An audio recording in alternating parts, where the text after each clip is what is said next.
ಮಂಗಳೂರು ಮೂಡ ಕಚೇರಿಯೊಳಗೆ broker ಕಡತಗಳನ್ನು ತಿದ್ದುವ ದೃಶ್ಯದ CCTV ದಾಖಲೆ ಹೊರಬಿದ್ದು ಅರ್ಧ ತಿಂಗಳು ಕಳೆದರೂ ಸರ್ಕಾರಿ ಕಡತಗಳನ್ನು ತಿದ್ದಿರುವುದು ಕಾನೂನು ರೀತಿಯ ಅಪರಾಧವಾಗಿದ್ದರೂ ಈವರೆಗೆ ಎಫ್ಐಆರ್ ದಾಖಲಾಗದೇ ಇರುವುದು ಸಾರ್ವಜನಿಕ ವಲಯದಲ್ಲಿ ಅನೇಕ ಗೊಂದಲಗಳನ್ನು ಮೂಡಿಸಿದೆ. ಮೂಲಗಳ ಪ್ರಕಾರ ವಿರೋಧ ಪಕ್ಷದ ನಾಯಕರೊಬ್ಬರಿಗೆ ಸೇರಿದ ಕಡತವನ್ನ ತಿದ್ದುವ ಕೆಲಸ ನಡೆಯುತ್ತಿದೆ ಅನ್ನುವ ದಿಸೆಯಿಂದಾಗಿ ವಿರೋಧ ಪಕ್ಷಗಳು ಪ್ರಕರಣದಿಂದ ದೂರ ಉಳಿದಿರುವುದು ನ್ಯಾಯ ಮರೀಚಿಕೆಯಾಗ್ಬಿಟ್ಟಿದೆ. 2025 ಜನವರಿ 7ರಂದು ಮೂಡ ಅಧಿಕಾರಿಯೊಳಗಿನ ವಿಡಿಯೋ ವೈರಲ್ ಆಗ್ತಾ ಇದೆ.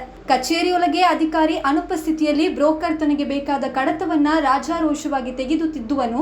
ಆದರೆ ದಾಖಲೆಯೊಂದನ್ನೇ ತಿರುಚುವ ಕೆಲಸವನ್ನ ಮಾಡಿರುವ ಬ್ರೋಕರ್ ಸಿಸಿಟಿವಿ ರಾಜ್ಯದುದ್ದಕ್ಕೂ ಹರಿದಾಡಿದ್ರೂ ಆತನ ವಿರುದ್ಧ ಕ್ರಮ ಕೈಗೊಳ್ಳಬೇಕಾದ ಮೂಡ ಕಮಿಷನರ್ ಮಾತ್ರ ಪೊಲೀಸ್ ಠಾಣೆಯಲ್ಲಿ ಈವರೆಗೆ ದೂರು ದಾಖಲಿಸದೇ ಇರುವುದು ಹಲವಾರು ಅನುಮಾನಗಳಿಗೆ ಕಾರಣವಾಗಿದೆ. ಸರ್ಕಾರಿ ಕಚೇರಿ ಹಾಗೂ ಕಡತಗಳಿಗೆ ಅದರದ್ದೇ ಆದ ಕಾನೂನುಗಳಿವೆ. ಅವೆಲ್ಲದನ್ನ ಗಾಳಿಗೆ ತೂರಿ ಅಸಂವಿಧಾನಿಕ ಪ್ರಕ್ರಿಯೆಯಲ್ಲಿ ಭಾಗಿಯಾದವನ ವಿರುದ್ಧ ಈವರೆಗೂ ಕ್ರಮ ಯಾಕಿಲ್ಲ?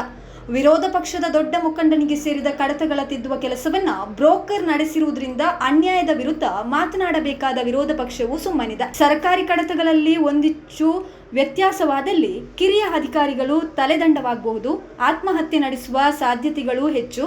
ಆದರೂ ಇಡೀ ಕಚೇರಿಯ ಜವಾಬ್ದಾರಿ ಹೊತ್ತಿರುವ ಕಮಿಷನರ್ ಮಾತ್ರ ಸುಮ್ಮನಿದ್ದು ಕಚೇರಿ ವಿಚಾರಗಳ ಅರಿವಿಲ್ಲದ ಅಧ್ಯಕ್ಷರ ಮೇಲೆ ಕೈ ತೋರಿಸುವ ಕೆಲಸವನ್ನಷ್ಟೇ ಮಾಡ್ತಿದ್ದಾರೆ.